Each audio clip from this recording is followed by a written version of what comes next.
जो अंदर ही बैठे हुए श्याम सुंदर को जान ले, पाले, देख ले, उसको अनंत काल के लिए आनंद मिल जाए। तो ये 3 प्रकार की बातें वेदों में कही गई है, शास्त्रों में, लेकिन उन सब का मतलब केवल आनंद प्राप्ति से है।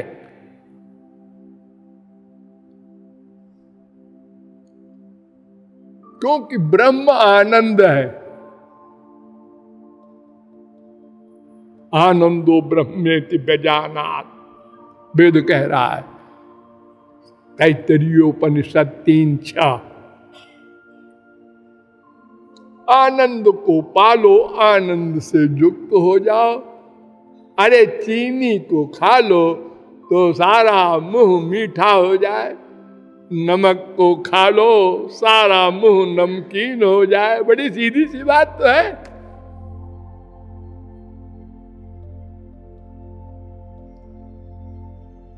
तो वो भगवान आनंद है और हम उसके अंश है। ये आप लोगों को बहुत डिटेल में बताया गया है, भूले न होंगे। हम भगवान के अंश है, इसलिए आनंद ही चाहते हैं, चाहेंगे, चाहना पड़ेगा। और चूंकि कोई जीव एक क्षण को अकर्मा नहीं रह सकता, नहीं कश्चित क्षणमपि जातु तिष्ठत् कर्म कृत, गीता 3:5,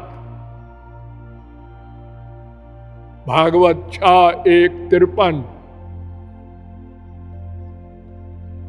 इसलिए प्रतिक्षण हम आनंद के लिए ही प्रयत्न कर रहे हैं। कब से? सदा से।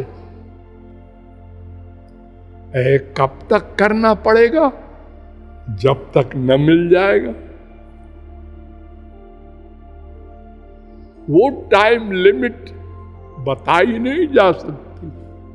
वो तो जब मैं कौन, मेरा कौन का प्रश्न हल कर दोगे प्रैक्टिकल, तब मिलेगा।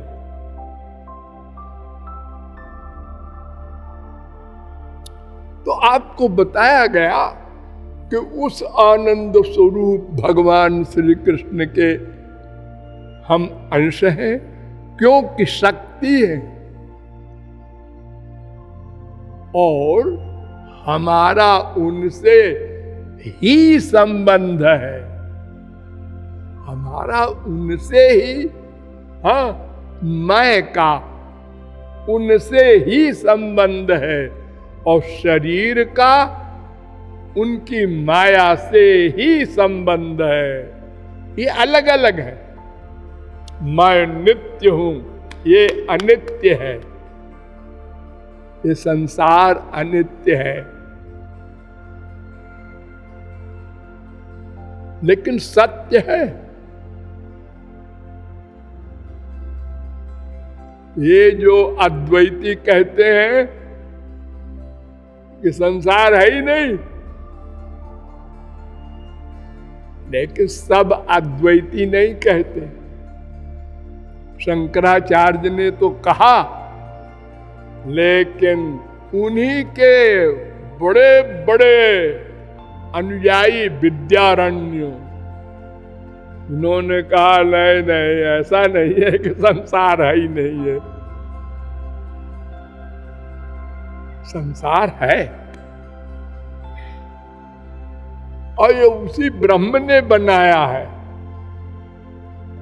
और ब्रह्म के पास शक्ति थी, शक्ति से बनाया है। बिना शक्ति के संसार नहीं बन सकता। माया शक्ति भी है,